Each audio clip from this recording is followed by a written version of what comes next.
is my review of Death Note.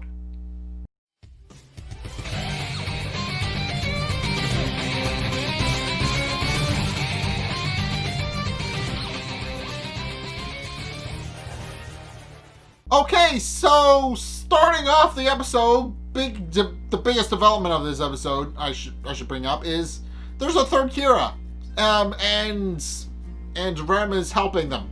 So here's the thing: in order to go along with Light's plan of getting Misa released from confinement, Rem has given the death note to a third person. We never see who this third person is yet, but it's implied that he works for a bit of a shitty organization later in the episode, but we never actually see the actual Kira themselves. But in any case, this Kira is given express permission to use the Death Note however they wish, provided they continue to kill criminals in alignment with Kira.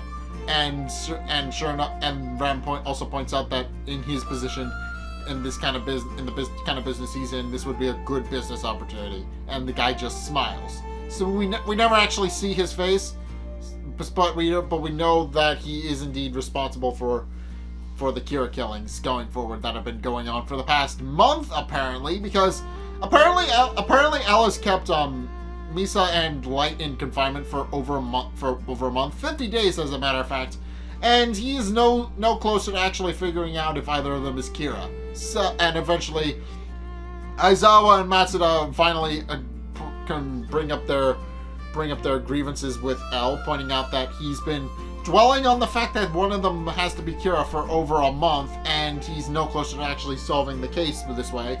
And they point out that it's better to just kind of let it go. Mainly since if Kira was disconcerted about was able to kill from confinement, he wouldn't be so concerned with taking down everybody trying to arrest him. And finally, after hearing their grievances, L complies and calls up Soichiro on his intercom, telling him that he needs to meet with him in person and that he has a plan, but he needs to discuss it specifically in person with Soichiro. And Soichiro complies and goes to headquarters, and they have a conversation where they share thoughts, and L discusses his plan.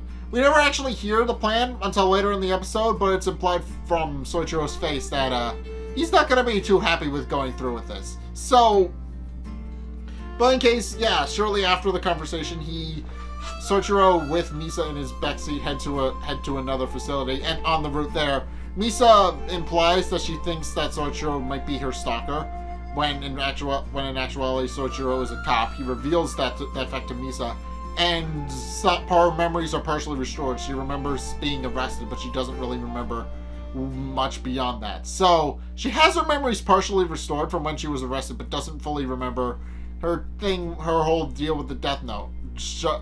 Because she will remember things. So that implies things. People can remember things if their memories are brought up to them, but without the Death Note, they're not going to be able to fill in all the remaining pieces. So yeah. But in any case, Soichiro brings Misa to another facility where Light has been brought, and they get into a third car and leave. At which point, Soichiro reveals everything that's going to happen. He's not rescuing. Light initially thinks they're rescuing them, but as a matter of fact, Soichiro isn't rescuing them. As he points out, they're actually going to their execution, pointing out that the government and the UN has unanimously agreed that the Kira just needs to go away, and since there's enough evidence to convict both of them, they're just going to be sentenced to execution without hesitation. Which Light and Misa were both adamantly against, since they don't have their memories of being Kira. They are very against the fact that they're being convicted for something they didn't do. But in any case, Soichiro keeps driving despite their protests, and eventually stops under a bridge, and reveals what he's actually going to do. He's not going to take them to the execution site. He's going to shoot Light, then himself, and give Misa an opportunity to escape, since she'll be taken to since if the car is located, that she'll just be arrested again and taken to the proper execution site. And sure enough, despite Light's protesting, and pointing out that he would dare trust the words of L over his own son. Soichiro pulls out his gun anyway and prepares to shoot Light right in the head. And finally, he pulls the trigger. But Light doesn't die, which is the twist. As it turns out, the whole thing was a test. As it turns out, Soichiro was asked to pretend to assassinate Light under the pretense that he's Kira, when in actuality, L rigged the car with a hidden camera and watched the whole thing. And he reveals that the reason he did this was because he knows that Kira would stop at nothing to protect himself, even if it was against his own father.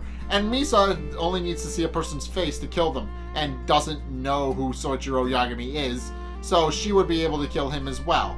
But since neither of them did anything, it's more than enough evidence to clear their names somewhat and have them released from confinement. Although there are a few stipulations, namely that Misa is kept on surveillance 24/7, and Light will be escorted personally by L from place to place.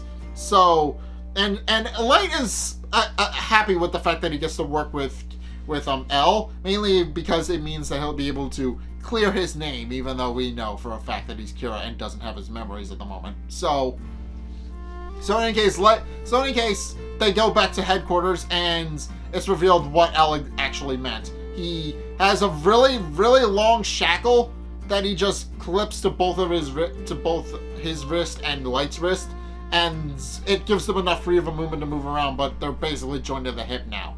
And Misa is notably upset about the fact that she has to share Light, and tries to manipulate the situation to get her way, but eventually Light tells her to shut up. He eventually gets her to start arguing, pointing out that even though that there's more than enough evidence to convict her, and she's lucky she's even there in the first place. At which point L takes the opportunity to interrogate Misa about what happened in Aoyama and how she actually met Light. And though she does confirm that she did meet Light in Aoyama, she doesn't really remember the circumstances because she was Kira and her memories got wiped. So she doesn't remember, but L definitely suspects something is up with her. But then he decides to change topics and asks her what she thinks of Kira and what would happen if Light happened to be Kira. And basically she confirms that she's the second Kira, even though she doesn't have her memories. She points out her fascination with Kira and how she basically owes everything to Kira because Kira killed her parents' murderer, and points out that if Light was Kira, that would just deepen her love for him even more. So basically, she just implies that she's the second Kira, even though they have no evidence because her memories are gone. At which point she continues to. At which point, Misa continues to protest again that she's not allowed to be near Light, and tries to go on a date with him, and tries to schedule a date with him. And eventually, Aizawa gets upset with her and escorts her out of the room. He's finally fed up and just gives her the boot. At which point, Light and L have a bit of an interesting conversation. L wants Light to actually get close to Misa so that he can learn more information about the second Kira, and even try to get her to not leak information, since she is kind of a public figure. And Light agrees to the second one, but not so much the first one, since it goes against his morals. And also, again, more to the point, Light also brings up the fact that he's not entirely happy with them having to change from a hotel to hotel every time they have to go move. So, and L, realizing that this was eventually going to come up, reveals that he had another situation in the works, and reveals that he actually has a giant facility built to house 60 people, just on the off chance that they start picking up more people for the Kira investigation. But basically, it has a hidden helipad with two helicopters, and it's 35 floors with two more floors underground. So it's a big facility. And also points out that Misa has her own floor as well, so she probably won't protest all too much the fact that she has to live there now while she's under surveillance. But in any case, everybody is a little bit concerned about how much this costs, but L just points out he's determined to catch Kira no matter what, and this is just an extension of that. But in any case, we get one last scene, which is, again, one of the bigger ones. So there's this business group called the Yotsuba Group, and apparently Kira is among.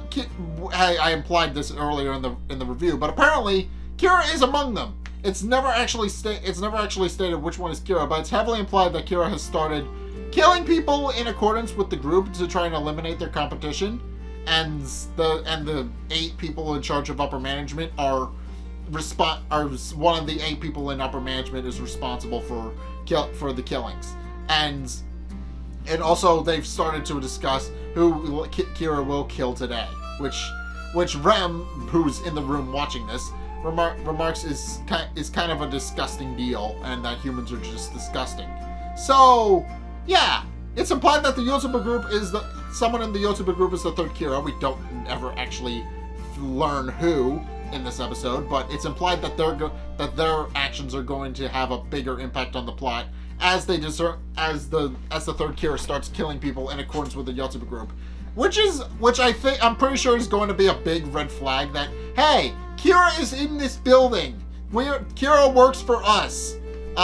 So yeah, Kira is going to. So yeah, it's going to be very interesting to see how this actually plays out, since the first and second Kira got their memories wiped, and they got cleared to suspicion because of that. But they're still being kept under surveillance. So it's going to be interesting seeing how this actually unfolds.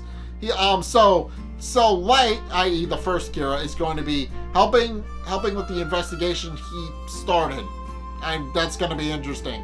But it is interesting. But what's also interesting is that Light is a completely different person. He's not his usual self that Elle remembers, or at least knew well enough from watching him throughout the investigation. So it's a little bit interesting. So it is a little bit interesting that Light just kind of changed personalities a little bit after losing his Death Note. It's a little bit interesting that his personality changed that much while under influence of the Death Note. It's fascinating.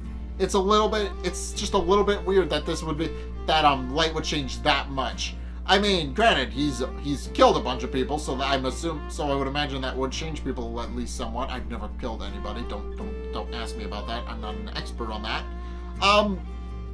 But it is interesting that after having his memories wiped of all of his murders, he's a completely different person. He's no longer on. So is it possible? I think it's possible that the Death Note might be in unleashing an influence on his brain or something like that. It's never actually. It's possible. It might be, but I'm not entirely sure. We haven't seen anything regarding that, so it's possible that Light just became power hungry while he was using the Death Note, or the Death Note exerted will on him, and he just slowly changed and morphed into a different person. I don't know, but either way, it's gonna be interesting going forward. So that's my review of Death Note. What do you guys think? Let's get a discussion going in the comment section down below, or over on my Discord server, link in the description. Anyway, thank you guys so much for watching. If you enjoyed, be sure to like, comment, and subscribe. Also, be sure to follow me on Facebook and on Twitter in the description below. And also, be sure to check out my Patreon in the description below as well. It's only a couple bucks a month.